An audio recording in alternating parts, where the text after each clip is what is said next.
To tambayar mu ta biyu a cikin wannan shiri shine aure na yawaita mutuwa sakamakon mata da ke da aure a gida kuma sukan yawaita bin wasu maza.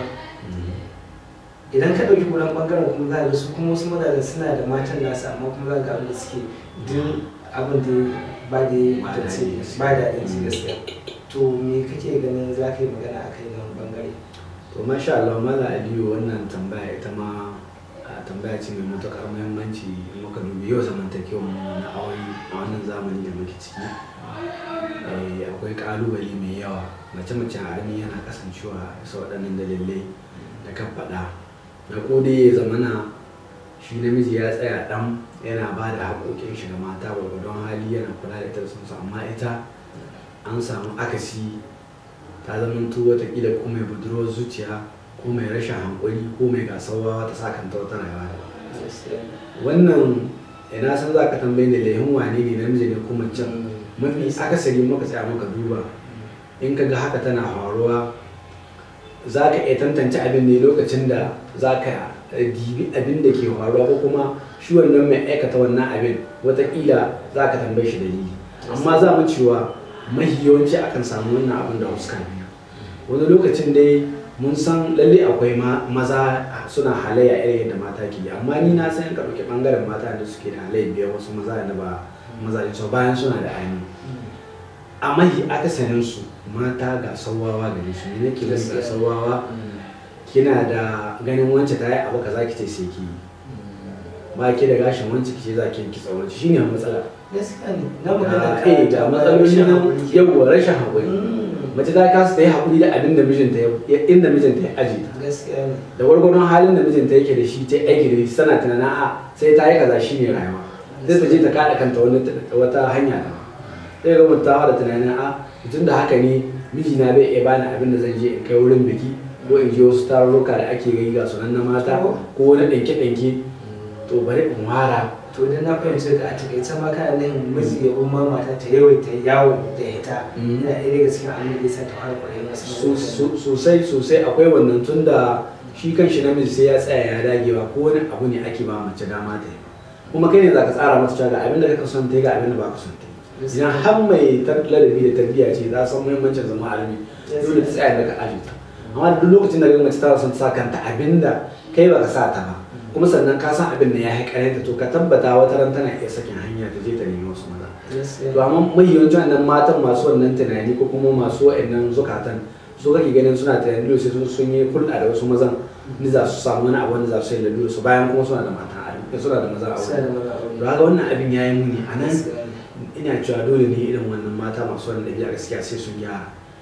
To kuma wani lokaci akwai kasa ta maza, wasu mazan suna da shi amma ba su kyautata mai iyalinsu.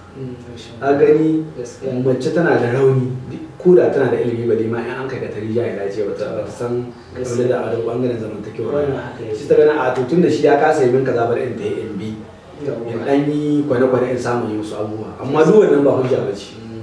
Mijinki yana da ya kyautata miki ki zamna ki bai ya ami, bai kyautata miki ba saboda bai da shi ki bai ya ami, ki haƙuri da abin da ya baki, duk ba hujja ba ne. Haka ma wasu mazan in muka dawo tun da bangarori ne guda biyu Malam Aliyu. Wannan haka yake. Bangarori na guda biyu. Wani za ka ga ma ya yi ma mata ɗaya, yana da mata ɗaya biyu uku har zuwa huɗu amma bai hana mai biyan mata na daban.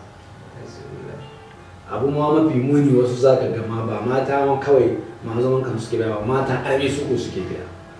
Wannan zamantakewa ta arme ya yi muni. Kaga in mun tsaya muka tunani abun mahi abu na ƙarshe wanda kai za ka maka tunani ko ki za ki maka ki tunani. Yadda ba za ki so ai da naki ba, ke ma ba kamata ki da na wani ba. Kai ma yadda ba za ka so ai da taka ba, bai kamata kai da ta wani ba. Wannan abubuwa yanzu za mu nazarin sai mu ga cewa mu kan muna iya maka mu kyamun laili, mu kan mu nazari mu kyautata zamantakewa mu. To amma duk rashin hankali ta uku a cikin wannan shiri sakamakon duba da lokacin da tafiya shine za mu ga cewa to wani irin kira kake da shi dangane da mata da maza wanda suke da hali irin wannan don su kiyaye.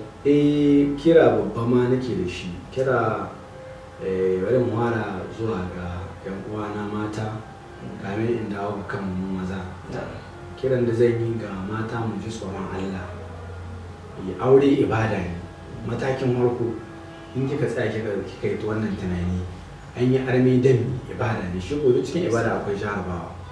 Saboda kai tsaki sabki abubuwan da suke wajibi, sunnoni masu ƙarfi ki bar mustahabbi wanda ba dole bane, kuma in baki shi ba ma bai bata miki zamantakewa. Me nake nuni a nan, ya kamata mace ki san cewa ga abubuwan da suka rataya a kanki tsakaninki da mijinki, tsakaninki da danginki, tsakaninki da dangin miji, ki tsaya ki su gwargwadon hali. Sai mun hidda son rai, mun hidda gasawa, mun hidda bai zukatan. Da ina abubuwa gaskiya yan wana mata suna su, to in muka yi haka za mu zamna lafiya. Inda mijina ya tsida na in tsaya nan, abin da ya bani na aiki da shi in tsaya nan, ran da babu in haƙura. Amma cewa dole banda gashin wacce sai na yi kitso wacce wallahi duk shi yake kama. Ina haifar da matsaloli sosai Malam Aliyu. Sannan bangaren mu yan uwa maza ya kamata mu ma tsoro Allah cikin zamantakewa. Muna son zama mu yi kyau, mu san da sanin cewa mu ne jagorori cikin gida, mu ne Allah ya ba kiyo. An ce iyalinka, matanka da 'ya'yanka da yanka ko mazansu da matansu. To wannan in ba mu tsaya muka sauke wannan nauyi ba, to wallahi ba mu san yadda zamu haɗa da ubangiji. Me nake nuni nan, dole ne mu tsaya mu dage, mu samu mai iyalin ingantaccen muhalli, abinci da abin sha, kula da maganin su, duk wata bukata ta su. In muka yi haka, to wallahi za mu ga cewa bayan da za a yi ko sun so su shiga wata hanya su shiga. Kasawan mu wani lokacin mu maza da dama daga cikin wasu muna kamantawa. To ina kira ga 'yan uwana maza da mu tsaya mu gyara, kuma mu haƙura mu ma kada mu ninka bibiyar son rayuwar. Saboda watakila ina da mata guda tana cikin wata lalura in ce sai na gewaya na ta na wani dake ne. Ai Muhammad Sani za ka lura cewa idan har ma miji yakan kasance mai badawa ne ga matan shi da 'ya'yan shi, to ga samun shi tunanin kuwa bai taɓa ne hita ya ki ya samu. To amma lokacin da ka kunta to kanka kake kuntata mu, wannan za ga duk wannan neman da rashin samun ba kanka yake karewa. Wannan shakka wa Aliyu, tun da ka gani ai matsayin mu na masu addini, masu alƙibla, mu rinka koyi da yayin halittu da irin gargaɗi da yayi mana da kuma zamantakewa mu. Kuma zamantakewa menene kyautatawa ne, ballantana ma tsakanin iyali, tsakanin miji da mata, musamman kai magidanci. Yadda kai bayanin haka ne, ai faɗan mu sallallahu alaihi wasallam cewa hannun da duk ya tamanto yana kyautatawa ma iyalin shi, to shakka ba wani lokacin da ya kasa ya samu, kuma ya samu abin da Allah ya samu albarka. Amma wanda bai kyautatawa, ko da kana da shi za ka ga abin yana taɓarɓarewa, babu ci gaba cikin shi, kuma za ka je wata ran ma ka nema ka rasa ne. To da idan ka samu ba ka sa shi hanyar da ta dace. To da fatan wannan Allah ya ba mu ikon kyautata ma iyalin mu, kuma ya gyara mu zamantakewar mu da kullum tsakanin mu da matayen mu. Ma'ana ina nufin bangaren mataye ne da bangaren maza ba duka kowane Allah ya bashi ko sauke Allah ya rata mishi. Duba da lokaci, masu kallon mu za mu ba ku hakuri sakamakon rashin karanta sakon ku da kuka aiko. Ku tare mu a wani makon Allah ya kai mu. Za mu yi godiya ga babban bakonmu da ya ba mu gudunmawa cikin wannan lokaci da muka samu na tattauna a cikin shirin alaƙa, shirin da yake bayyana kyawawan ɗabi'u da tarbiyya a ƙasar Hausa, kuma yana bincike da gano gaba aka ci ko gobe akan tarbiyya. Insha Allah za mu tsaya daga nan sai kuma wani mako idan Allah ya kai mu. To bakonmu na wannan sati muna maka fatan alkhairi. Malam ni ma na gode, ma ba ne. Allah ya saka sana mana alkhairi. To amin. Assalamu alaikum.